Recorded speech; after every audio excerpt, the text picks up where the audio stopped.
going to be doing another story time video. As you can see from the title, this is a story about me meeting a man who went to jail for killing someone. This happened when I was backpacking around Australia. Last year, What are you doing? Last year, I went backpacking around Australia for a month and a bit by myself, and this happened while I was there in Sydney. The hostel I was staying at was pretty downtown actually. It was right beside a train station in Sydney, which was close to this park. I went out just to the grocery store, grabbed dinner. Instead of going back to the hostel, I went to this park beside it to eat my dinner in the park. It was getting kind of dark out. It was about like 7:30-ish, I believe. So I just went to the park. I was sitting on a bench, started eating. This man comes up to me and he sits down beside me. He says hi and we kind of start talking. He was nice, but he just seemed a little panicky and on edge. We start talking and he tells me that morning he got out of jail. I am the last person to judge anyone for anything. Everyone has a story. If you're a nice person to me, I'm gonna be a nice person to you. So he told me this and I was kind of like, okay, well, you know what? People make mistakes. People go to jail. It's something that happens. But then we keep talking and he told me the story of how he ended up in jail. This is kind of when I started to feel uncomfortable. I didn't know Australia. I didn't know anyone there. I was completely alone, and that's what scared me the most. I can't like call my mom to come pick me up if something happened. We kept talking and he told me that he had been in jail for 25 years. He's like, I want to be in the video. Why am I on the floor? He had been in jail for 25 years, and when he said that, I knew that it wasn't just like he stole something. This was something serious. So he told me that like he was with his friend and they had a bit too much to drink and they got into a fight. I think he punched his friend or something like that. I don't remember exactly, but it was something along those lines. They got into a physical fight and he ended up killing this other guy.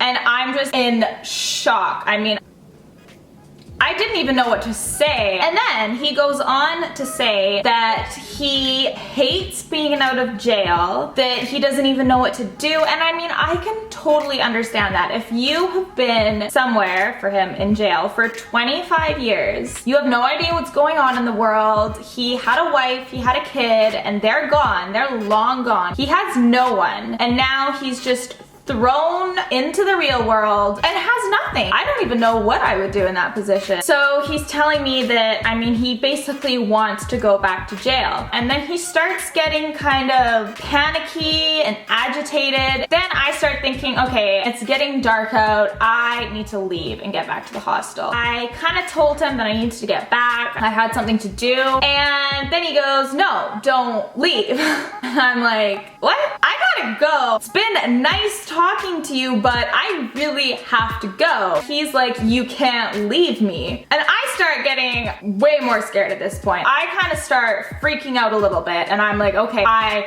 need to leave. He starts telling me, he's like, you're the first person that's been nice to me since I've been out of jail. Everyone else has just judged me and been horrible, and you've been so nice, like you can't leave. I don't know what I'll do without you. And I'm like, oh my gosh, like what? I don't know what to do. I mean, I didn't have anyone that I could call and like be like, can you please come get me? I was completely by myself. So I kind of just kept telling him that I really needed to go. Eventually he agreed. He's like, okay, like if you really need to go somewhere, that's okay. But can I have your number? My mind blanked, and usually I'm pretty good in situations like that. Like usually I would have just been like, oh sorry, I have a boyfriend, even though at the time I didn't. I didn't even know what to say. I was just so like, I was speechless. I couldn't think of any reply. I was just like, no, like I don't have my phone with me. He's like, okay, well like if you don't have your phone, then let me take your number. What? No. If there's one thing about me, it's that I cannot lie to anyone. Giving out a fake number, I can't do it. So me being the person I am, I ended up giving him my real phone number.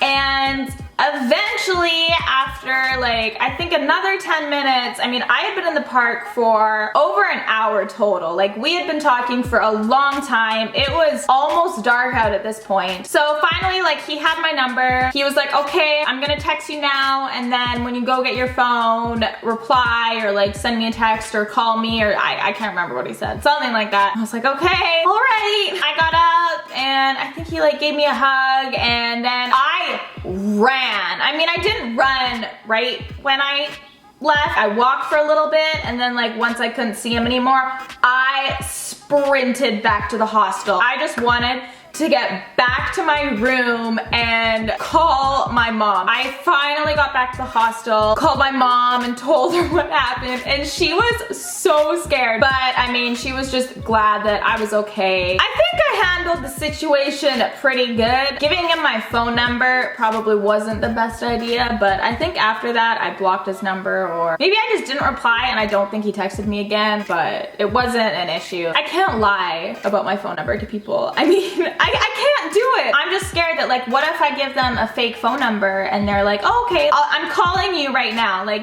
are you getting my call? I'd be like, no, it's not my phone number. But that is my story about meeting a murderer, which isn't something that happens every day. So that's why I wanted to make this video, to kind of tell you guys about the things that I get myself into. I don't know, I always end up in like the weirdest possible situations. I don't know what it is. Let me know what you thought of this video. Give it a thumbs up if you liked it, and click the link in the description below to subscribe. And I hope you guys have a awesome weekend. I have kind of changed my video, well, not changed. I've actually kind of started to get a video schedule. That is going to be Monday to Friday, every day at 12 p.m. Pacific, so 3 o'clock Eastern. I have stuck to that this week. I am going to continue to do that, see how things go. I might post some videos on the weekend sometimes, but Monday to Friday for sure. I hope you guys have a really great weekend, and I will see you guys next time. Bye!